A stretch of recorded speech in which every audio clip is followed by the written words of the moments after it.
नमस्कार, India news sports के YouTube page पर आपका बहुत बहुत स्वागत है। मैं हूं रोहित जुगलान। आज प्रीव्यू रिपोर्ट अगर हम आपको दें तीसरे वनडे की, तो दो तीन अहम सवाल हैं।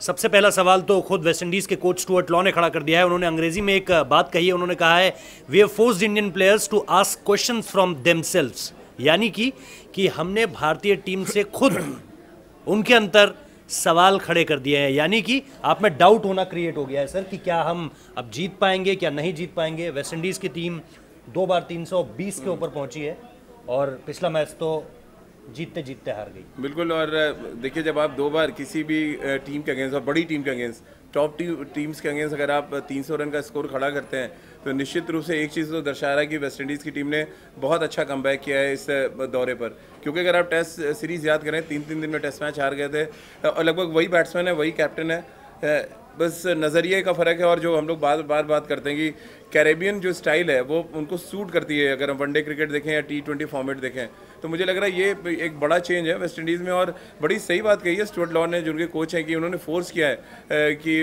हम अपने आप से क्वेश्चन कर रहे हैं। और विराट कोहली भी क्वेश्चन कर रहे होंगे, रवि शास्त्री भी कर रहे हैं, सिलेक्टर्स भी कर रहे हैं, तभी आपके 2 प्रीमियम फास्ट बॉलर बैक हुए टीम में। अब आप भले ही कहें, विनोद आप भी मानेंगे कि रोटेशन की बात भले ही कहें, लेकिन वेस्ट इंडीज़ ने फोर्स किया है हमें कि हम अपने प्रीमियम फास्ट बॉलर्स खिलाएं ताकि जो 300 रन बनने का जो सिलसिला शुरू है वो रुके कम से कम तीसरे मैच में। बिल्कुल राजीव, मैं बिल्कुल सही कहा आपने और सही पकड़ा भी कि बड़े ब्रेवली कही है। और जो कहा जाता है ना, वेस्ट इंडीज़ का जो अंदाज़ है कि कोई भी बात कहनी है, कोई भी खेलने का अंदाज़ है या बात करने का अंदाज़ है, उसी अंदाज़ में कहा है। और इसमें कोई दो राय नहीं है कि ये जो गेंदबाज थे अभी आपके पेसर्स और स्पिनर्स भी, मुझे लगता है राजीव एक सवाल मैं आपसे भी पूछना चाहूँगा। जो स्पिनर्स का एक कॉम्बिनेशन था, जब इस रिस्ट स्पिन के साथ इन्होंने एक एक्सपेरिमेंट किया था विराट कोहली ने, लेकिन पिछली 2 सीरीज उठा के आप देख लीजिए, कई ओकेजन्स ऐसी आई हैं। प्लान ए जब तक उनका सुपर हिट था विराट कोहली का, जब तक ठीक सब चल रहा था, लेकिन यहाँ कमजोर गेंदबाज आए as compared to the first choice नहीं थे। और जो स्पिनर्स का जो ये कुलदीप यादव, युजवेंद्र चहल का फेल होना शुरू होता है या फिर कहें किसी मैच में इम्पैक्ट नहीं छोड़ते हैं, तो विराट कोहली के पास प्लान बी नहीं होता। और यहाँ एक बड़ी चीज़ ये भी थी राजीव, हमारा आप डिस्कस कर रहे थे, आपके अप्रूवल के साथ हमने एक अच्छा सा नोट भी आज बनाया था कि जो 6, 7वां बॉलर नहीं होना है तो रिस्ट्रिक्ट होते जा रहे हैं, तो मेन स्ट्राइक बॉलर्स को बुलाना वाकई मजबूरी हो गया था रोहित। बिल्कुल। और मुझे लग रहा है कि युजवेंद्र चहल और कुलदीप यादव का जो सक्सेस रेट था वो इसलिए उनकी सक्सेस रेट बहुत हाई था क्योंकि इनिशियली अगर आप देखें पहले 10 ओवर में या बुमराह विकेट निकालते थे या आपके भुवनेश्वर कुमार विकेट निकालते थे, और जो स्टार्ट अच्छा मिलने की बात होती है उस स्टार्ट को कन्वर्ट करते थे युजवेंद्र चहल और कुलदीप यादव। तो यही जो शुरुआत से गड़बड़ हो रही है वो पूरा स्पिन अटैक तक आ रहा है, पूरे मैच में असर डाला। अगर आप एशिया कप देखें, बुमराह और भुवनेश्वर ने शुरू में ब्रेक थ्रूज दिए, पाकिस्तान की टीम बैकफुट पर गई, फिर बांग्लादेश के खिलाफ भी ऐसे ही हुआ। अब यहाँ पे क्या हो रहा है, वेस्ट इंडीज़ के खिलाफ अच्छा स्टार्ट नहीं मिला। 2 मैचेस अगर आप देखें, शमी की भी पिटाई हुई, उमेश यादव की भी हुई, जब आपने 3 सीमर खिलाया तब भी ऐसे ही हाल था। तो प्रेशर पूरी तरह से गया स्पिन गेंदबाजों पे, और जब स्पिन गेंदबाजों पे प्रेशर गया, फिर उस प्रेशर में बहुत अच्छा इस्तेमाल किया हेटमैन ने, जिस तरह की बैटिंग की है मैं तो बहुत तारीफ करूंगा। ऐसा अप्रोच, ऐसा एग्रेशन बहुत दिन के बाद वेस्ट इंडीज़ के किसी बैट्समैन में देखने को मिला है। खुद आपने ऑप्शन ना होना भी एक बस छोटा एक सवाल है, ऑप्शन ना होना कि जैसे केदार जाधव होते थे या हार्दिक पांड्या का होने से 6, 7वां एक ऑप्शन होता था। यहाँ 5 ही गेंदबाज हैं, पूरे 50 ओवर डाल लें, आप अच्छा करो तो भी आपको 10 ओवर करने होंगे, आप बुरा करो तो भी आपको 10 ओवर करने होंगे। बिल्कुल वैलिड पॉइंट उठाया विनोद ने, बहुत वैलिड पॉइंट है। क्योंकि अगर आप याद करें एशिया कप हाल की बात करते हैं, बहुत पीछे न जाए, केदार जाधव का आप रोल देख लें, वहाँ पे उन्होंने कैसे विकेटें निकाली, कैसे रन कंटेन किया, क्योंकि बहुत पाटा विकेटें थी वहाँ पर भी। अगर हम दुबई याद करें, जिस तरह की बॉलिंग की है, तो निश्चित रूप से अगर आपके पास ऑप्शन बहुत होते हैं तो आप इधर उधर देख सकते हैं। कम से कम इस विराट कोहली की टीम में ये एक बड़ा फैक्टर है, क्योंकि हार्दिक पांड्या नहीं है, केदार जाधव नहीं है, सुरेश रैना गेंदबाजी करते थे, वो इस टीम का हिस्सा नहीं है। और इस वजह से आप देखें पूरा का पूरा प्रेशर स्पिन गेंदबाजों पे, वो चाहे 2 स्पिनर खिलाएं, 3 स्पिनर खिलाएं, काउंटर अटैक अगर बल्लेबाजों ने किया, अगर अच्छा स्वीप मारना आता है, अच्छा क्रॉस बैटेड शॉट खेलते हैं, तब प्रेशर आता है और तब विराट कोहली का रियल टेस्ट होता है। मुझे लग रहा है राहुल भाई आपका सवाल। 300 रन जो बने हैं दोनों मुकाबलों में, एक आंकड़ा है कि अगर दोनों बार 300 रन जो बने हैं, 20 से 30 ओवर जो कि हमारे स्पिनर्स अच्छा करते थे, कम से कम विकेट नहीं मिलती थी तो इकोनॉमिक गेंदबाजी करते थे। लेकिन इन दोनों ही वनडे में, पहले वनडे में 81 रन बने हैं 20 से 30 ओवर के बीच में, दूसरे वनडे में 80 रन बने हैं। ये एक बड़ा रीज़न है कि जो हमारे स्पिन गेंदबाज है वो नहीं चले, तो पूरा बॉलिंग जो प्लान है वो फेल हो जाता है। और प्लान भी तो है ही नहीं, जैसा आप ये बड़ा रीज़न पता है क्यों है? क्योंकि 20 से 30 ओवर की जो आप बात करें, वहाँ विकेटें निकालते थे कुलदीप यादव और चहल।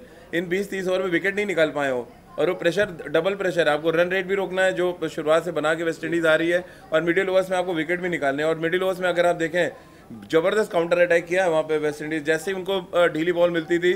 और हेटमेयर का मुझे लग रहा है कि जिस तरह का उनका जोन है, हिटिंग जोन की बात जो हम करते हैं लेफ्ट हैंडर का, कमाल का हिटिंग जोन है। अगर आप देखें उनके जो लेग साइड में खासतौर से मिडॉन से और आप स्क्वायर लेग तक देखिए, सारे रन उनके ऑलमोस्ट उधर ही बन रहे हैं। ऑफ साइड पे अगर आप देखें, अगर पैक करके गेंदबाजी की जाए, और मुझे लग रहा है इस मैच में आपको नजर आएगा कि जब ऑफ साइड पैक करके आपकी स्पिनर्स डालेंगे तो थोड़ी सी कहानी आपको बदली हुई नजर आएगी। आप भी याद करें रोहित, अगर दोनों मेरा सवाल था विजुलाइज करें ना तो ज्यादातर रन उनके सारे लेग साइड में है। इसका मतलब उनका हिटिंग जोन जो है वो लेग साइड पे ही है। मेरा एक सवाल है आपसे, भारत की गेंदबाजी भी अच्छी होती, हम सवाल भी नहीं खड़े कर रहे होते, शायद बुमराह और भुवनेश्वर रेस्ट भी कर रहे होते। अकेले हेटमेयर ने जिस तरह से भारतीय गेंदबाजी को पकड़ा, पीटा और यहाँ तक ले आई वेस्ट इंडीज टीम को कि अब वो मुकाबला दे रही है। उनके कोच बड़ी बड़ी बातें कर रहे हैं प्रेस कॉन्फ्रेंस में आके, ये जानते हुए कि अब भी भारत ही 1-0 से आगे है सीरीज में। मैं ये जानना चाह रहा हूँ आपसे, हेटमेयर को रोकने का कोई तरीका आपको नजर आ रहा है? क्योंकि अगर हेटमेयर को आप पकड़ लेते हैं तो फिर ये वेस्ट इंडीज टेस्ट मैचों से ज़्यादा अलग नहीं है। देखिए, मुझे जो लग रहा है कि हेटमेयर को इजी क्यों हो रहा है स्पिन गेंदबाजों को खेलना, सारी बॉलें उनके अंदर आ रही हैं। एक अच्छा ऑफ स्पिनर होगा देन उनका रियल टेस्ट होगा कि जब उनके लिए बॉल बाहर निकलेगा। अभी क्या है, हो रहा है? अब रवींद्र जडेजा का बॉल भी उनके पैर पे आ रहा है, यजवेंद्र चहल का भी अंदर आ रहा है, कुलदीप यादव का भी जो गुगली डालते हैं उनके लिए अंदर आएगा, यानी कि जो बॉल वो अपना चाइना में डालेंगे वो बाहर निकलेगा। तो वो एक पूरा उसका फायदा उठा रहा है। लेफ्ट हैंडर का आप कभी भी देखेंगे ना, ये शॉट जो लगता है वो क्लास होता है, जिसके बाद ये शॉट है वो बहुत रन बनाएगा। आप एंडी फ्लावर याद कर लें, मैथ्यू हेडन याद कर लें, एडम गिलक्रिस्ट याद कर लें, उन सबका हिटिंग जोन अगर आप देखेंगे ना वो लेग साइड पे होता है और नेचुरल होता है, तो वो बड़ा एडवांटेज। और देखिए बहुत बड़े जिगरे से बैटिंग भी कर रहे हैं। और आप देखा है, हमने भी आपको कई जो मैचेस खेलते हैं जो नहीं, लेग साइड मेरा भी स्ट्रांग था, लेग साइड वैसे ही है, बैट पे अगर आ गई तो वो पार ही होती है, जो ट्रेडिशनल जो बैट स्विंग होता है, बैट स्विंग ऐसे ही होता है। नहीं तो उनका तोड़ क्या है? अब भारत के पास स्पिनर तो है नहीं कोई क्वालिटी ऑफ स्पिनर। ने पिछले मुकाबले में आउट किया था कि आप उनको बाहर खिलाइए, मारने जाएंगे, गेंद ऊपर खड़ी होगी और बस एक ही तरीका। देखिए उनका ऑफ स्टंप वीक है जो मुझे दिखाई पड़ा है। बहुत अच्छा कट शॉट नहीं खेलते हैं, बहुत ड्राइव सामने अच्छा मारते हैं, बट बहुत कवर ड्राइव होते हैं अच्छे नहीं। मुझे लग रहा है टेक्स्टबुक प्लेयर नहीं है। हाँ, वो ऑफ स्टंप पे अगर आप गेंद डालेंगे और उनके साथ परेशानी जो लग रही है, अगर उनको बॉब डाउन कर देंगे, आप 1-2 ओवर अच्छा डालते हैं तो इसमें 1 रन 2 रन जाएगा, then he will go against the bowlers और वहाँ आपके पास चांस बनेगा। तो बड़ा इंटरेस्टिंग अब ये होगा कि पुणे एक तो पिच कैसी है और वहाँ क्या कॉम्बिनेशन खिलाते हैं विराट कोहली, क्योंकि 3 स्पिनर के साथ गए तो मुझे लग रहा है एक बड़ा रिस्क है इस बार वेस्ट इंडीज के खिलाफ। वो वहाँ टाई कर गए थे, यहाँ तो मुझे लग रहा है को चांस दिलाना चाहेंगे आप? नहीं, मुझे लग रहा है खलील अहमद को एक चांस और देना चाहिए सर। क्योंकि आपको लेफ्ट आर्म बाहर रवि शास्त्री भी रोना रोते हैं, आपके बॉलिंग कोच जो है भारतीय अरुण भी रोना रोते हैं, तो ये रोना खत्म ही हो जाना चाहिए। 1-2 मैच खिला लें, उनको देख लें हाँ कि पोटेंशियल है कि नहीं आप में, हाँ पोटेंशियल है कि नहीं। और यहाँ की पाटा विकेटों पे अगर आप 60 रन देके भी 3 विकेट लेते हैं, इंपॉर्टेंट फैक्टर है कि आप स्ट्राइक कैसे करते हैं। हमारे फास्ट बॉलर्स बुमराह और अगर आप सक्सेस रेट देखें दोनों का, बुमराह ने 16 विकेट लिए हैं 11 मैचों में, 3.83 का उनका इकोनॉमी रेट है, भुवनेश्वर कुमार ने 11 विकेट लिए हैं। तो ये जो स्ट्राइक करने की बात, अगर आपके शुरुआती स्ट्राइक नहीं जी, माफ कीजिएगा, मैं आपको इसी में पूछना चाह रहा था कि बहुत बातें ऐसी हो गई हैं कि अभी जो फैंस देख रहे होंगे ना इस वीडियो को देखेंगे, मैच से पहले डर जाएंगे कि यार बहुत ज़्यादा कमियां हो गई हैं टीम इंडिया में, और अब यहाँ से जीतना नहीं। मेरा आपसे सवाल आपसे ये है कि इन दो के आने के बाद, सबसे एक्सपीरियंस आप हैं, आपने खुद क्रिकेट खेला भी है, दर्शकों के लिहाज से, क्यों राहुल आप सहमत है ना, दर्शकों के लिहाज से बताइए कि इन दो के आने से कितना इम्पैक्ट पड़ेगा। और जो टाई की नौबत आई थी पिछले मैच में, टाई मैच हो गया था, क्लीन स्वीप तो अब नहीं हो सकता, यहाँ से चीजें एकदम ट्रैक पे बदल सकती हैं क्या? सफिशिएंट एलिमेंट मिल गए हैं उनको? देखिए वनडे 1 महीने में 2 टाई खेले हैं टीम इंडिया ने। 300 बॉलों का गेम है। देखिए 300 बॉलों में आपके पास क्या बॉलर चाहिए जो डॉट बॉलें ज़्यादा फेंक लें। अब भुवनेश्वर कुमार और बुमराह से ज़्यादा डॉट बॉलें इस साल 2018 में किसी ने नहीं फेंकी हैं।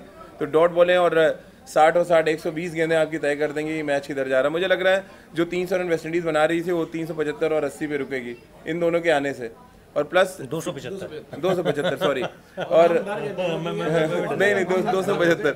और मुझे लग रहा है यहाँ से ये एक बड़ा इंपॉर्टेंट फैक्ट होगा कि पहले 10 ओवर मिडिल ओवर्स की जो बात कर रहे हैं वहाँ पर भी उसका असर नजर आएगा, और स्लॉग ओवर्स में बुमराह से बेस्ट बॉलर तो वर्ल्ड में खलील मुझे लग रहा है कल खेलने चाहिए। अच्छा एक मैं आपसे सवाल करना चाह रहा था, एक मीटिंग चल रही है इस पर, उस पर अगर आप हमारे दर्शकों को कुछ, आप क्योंकि बोर्ड में आपकी लगातार बात होती रहती है, हम तो फोन करते हैं, फोन नहीं उठाए जाते हैं, आपको फोन आते हैं, आप ऐसी खबरें करते क्यों हैं जो उनको से चुप जाती हैं? खबर मैंने नहीं की थी।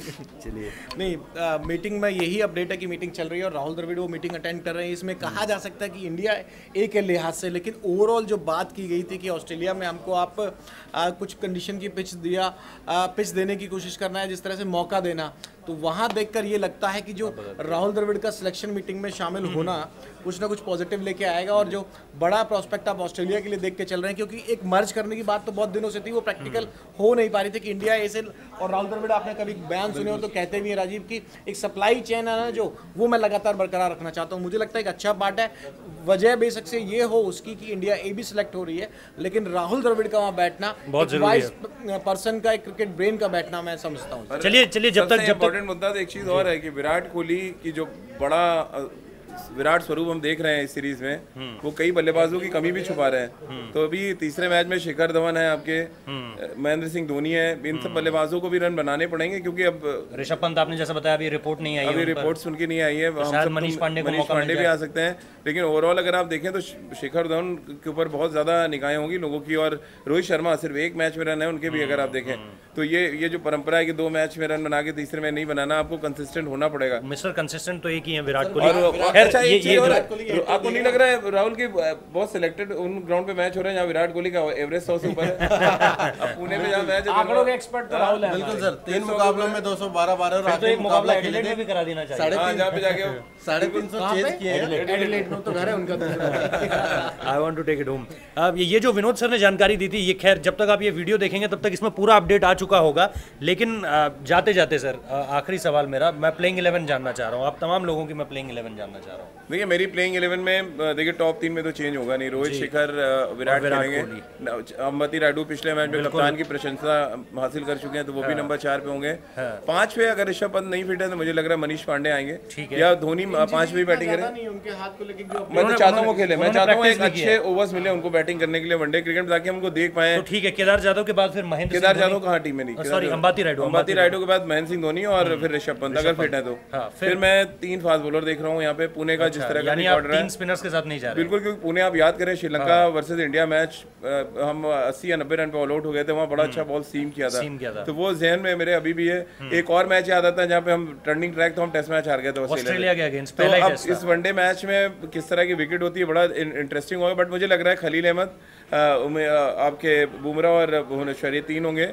और यहाँ पर मैं कुलदीप यादव और रविंद्र जडेजा के साथ जाऊँगा। टॉस जीतते हैं तो विराट कोहली पहले गेंदबाजी करें या बल्लेबाजी, ड्यू फैक्टर को देखते हुए? रन चेस करेंगे वो, क्योंकि अब गलती वो दोबारा नहीं करेंगे, क्योंकि बहुत ज़्यादा एक कहानी और भी चल रही है कि रन चेस करना चाहते थे, लेकिन कुछ लोगों ने कहा कि नहीं, हमें बैटिंग करना चाहिए पहले। कार्तिक ने पूछा उनसे बाकायदा कि आपको चेस करते अच्छा रहता है। मुझे लगता है कि शायद यहाँ चहल को मौका मिल सकता है। रविंद्र जडेजा, आपके जो टॉप 6 हैं वो बराबर हैं जो सर ने कहा? हाँ, वो बिल्कुल सही है। और मैं 3 पेसर के साथ भी राजीव से सहमत हूँ, लेकिन मुझे लगता है कि जडेजा शायद बाहर हो जाए। हाँ, बैटिंग की वजह से बच जाए तो इसीलिए मैंने, नहीं तो मैं उनको बाहर रखता। बॉलिंग में तो बहुत खराब के अगेंस्ट बहुत इजी हो रहे हैं, वो इजी टारगेट बन रहे हैं इस समय लेफ्ट हैंडेड जितने भी बैट्समैन है वेस्ट इंडीज। और कुलदीप को आप बाहर नहीं कर पाए 3 विकेट जिस तरह से लिए। तो फिर आपके 3 पेसर्स और 2 स्पिनर्स कौन है आपके? इन दोनों में टाई है, और टाई में तो फायदा मिलेगा रविंद्र जडेजा को। रविंद्र जडेजा मतलब आप रविंद्र जडेजा और कुलदीप यादव को जा रहे हैं? बिल्कुल, देखो अगर रोहित कल हम पहले बैटिंग करते हैं तो हम 3 सीमर्स के साथ जा सकते हैं, लेकिन अगर पहले गेंदबाजी करेंगे तो हम 3 स्पिन गेंदबाज खिला सकते हैं, क्योंकि ड्यू फैक्टर है वो सेकंड इनिंग में जो है वो काम करेगा। लेकिन पहली पारी में अगर भुवनेश्वर बुमराह के साथ हम जाएंगे 2 तेज गेंदबाजों के साथ, तो हम 3 स्पिनर्स खिला सकते हैं। नहीं, मैं जाते जाते एक सवाल और कर देना चाह रहा हूँ। केएल राहुल और मनीष पांडे में से आप किसी को मौका नहीं दे रहे हैं क्या? उनको रखना टीम में और फिर बाहर कर देना, फिर एक नई ओडीआई सीरीज में उनको खिलाना, फिर बाहर कर देना, तो मतलब वर्ल्ड कप को लेकर आप कंफ्यूजन क्यों क्रिएट कर रहे हैं? देखिए अभी इस मैच के बाद मुझे लग रहा है चीजें बहुत। केएल राहुल को आपने पिछले 2 सीरीज से कोई मौका नहीं दिया है, इंग्लैंड के बाद नहीं खेले। इस मैच के बाद पिक्चर क्लियर होगी। शिखर धवन रन नहीं बनाते कि राहुल ओपन करेंगे। मिडिल ऑर्डर में मुझे लग रहा है हो सकता है महेंद्र सिंह धोनी को रेस्ट दिया जाए थोड़े मैच में और मनीष पांडे को लाए, लेकिन ये तीसरा मैच बहुत क्रूशियल है, इसमें बहुत ज्यादा बदलाव मैं नहीं देख रहा हूँ। विनोद सर आप भी कुछ इसी तरह से सोच रहे हैं, क्योंकि ये अभी बदलाव का समय नहीं है, बदलाव का समय नहीं है। तो फिर आपके पास 14 ही वनडे रह गए हैं आपके पास, जो देखिए इंडियन टीम को लेकर 14 वनडे से ज्यादा सीरीज जीतना भी जरूरी है। सीरीज जीतना जरूरी है, लेकिन आप कंफ्यूज कर रहे हैं ना ऑडियंस को भी। केएल राहुल को कहा था कि बिना खिलाए किस पे ऋषभ पंत को आप एक मैच खिला के ड्रॉप नहीं कर सकते हैं, फिर तो महेंद्र सिंह धोनी एकमात्र बचते हैं जिनको आप ड्रॉप करते हैं उठा के। अंबती रायडू आए अभी, अंबती रायडू को भी आप ड्रॉप नहीं कर सकते 3 मैचेस। मतलब आप बोल रहे हैं कि ये कंफ्यूजन ऑफ स्टेट चलता रहेगा? नहीं, नहीं, मैं इस कंफ्यूजन नहीं, अब तो विराट ने भी पिक्चर क्लियर कर दी ना, विराट ने बोल दिया मेरे आइडियल बैट्समैन है नंबर 4 के लिए, तो वो मतलब अब किसी की एंट्री नहीं है इस टीम नहीं में, होगी, जब तक कि नंबर 4 पे तो नहीं होगी। नहीं, तो और कोई नंबर बचता भी नहीं है। बड़ा कमेंट मैं इस पे करना चाह रहा था। इंडियन क्रिकेट में जब भी एक्सपेरिमेंट की बात होती है ना, तो जो राजीव सर ने कहा, मैं उसी चीज को कैरी फॉरवर्ड कर रहा हूँ, आगे बढ़ा रहा हूँ। राजीव, ये आप ध्यान से सुनिएगा, बोर्ड में अच्छी पकड़ है विनोद लांबा जी की। नहीं, ये जो इंडियन क्रिकेट का जो कल्चर है ना ओवरऑल, उसमें आप एक्सपेरिमेंट के नाम पर जब तक आप हारते नहीं हैं, जीतते रहते हैं, फ्लो में थोड़ा बहुत आप कर सकते हैं सीरीज जीतते हुए, खास तौर से ये जो टीम मैनेजमेंट मौजूदा है। लेकिन जैसे ही आपको लगता है आप हारने लगते हैं, तो मौजूदा सीरीज जो आपके हाथ में होती है, पहले उसको बचाने के लिए जाते हैं। इतना ब्रेव इंडियन क्रिकेट में भले ही कितने मैच जीत लीजिए, कोई बोल्ड स्टेप नहीं लेता कि एकदम कमजोर टीम उतार दी जाए। ठीक है, उसका नतीजा शायद आपने एशिया कप में देख लिया था अफगानिस्तान। बिल्कुल, देखो एक्सपेरिमेंट तो देखने को नहीं मिलेंगे, ये तो श्योर है। आप पहले सीरीज जीतना चाहेंगे, उसके बाद देखेंगे। अगर आप यही आप प्लेइंग 11 वर्ल्ड कप के लिए देख रहे हैं, तो आप क्यों चेंज करना चाहेंगे उसको? आप यही टीम वर्ल्ड कप में खिलाइए। ठीक है, काफी लंबी चैट हो गई। मेरा सिक्स सेंस कुछ ऐसा कह रहा है कि विराट कोहली शायद एक बोल्ड मूव ले लें और कुछ नए खिलाड़ियों को मौका दिया जाए। नए खिलाड़ियों से मतलब वही है केएल राहुल, मनीष पांडे को आप शायद टीम में देखें, क्योंकि मेरे हिसाब से थोड़ी सी कंफ्यूजन बढ़ रही है आने वाले। जगह देखें रोहित, नहीं बिल्कुल, आप शिखर धवन को बाहर कर सकते हैं। शिखर धवन का बल्ला नहीं चल रहा है। हाँ, और ये एक ऑप्शन हो सकता और है। आप नीचे महेंद्र सिंह धोनी की जगह भी मौका दे सकते हैं। मैच के लिए नहीं बोल सकते शिखर धवन को, एशिया कप में हाईएस्ट रन गेटर थे। नहीं, एक मैच तभी मैं कह रहा हूँ, तीसरे मैच के बाद जो भी तीसरे मैच वही तीसरे मैच के बाद तस्वीर क्लियर होगी। शायद कल का मैच अगर भारत जीत जाए तो फिर ऐसे बदलाव देखने को मिल सकते हैं। कहीं भी नहीं, दूर दूर तक बहुत जल्दी आप ड्रॉप करना चाहते हैं।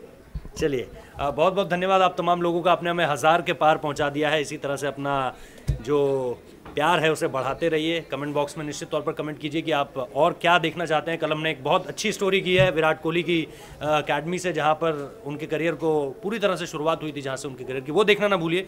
और इसके साथ साथ इस वीडियो को भी शेयर ज़रूर कीजिए। बहुत बहुत धन्यवाद आप तमाम लोगों का।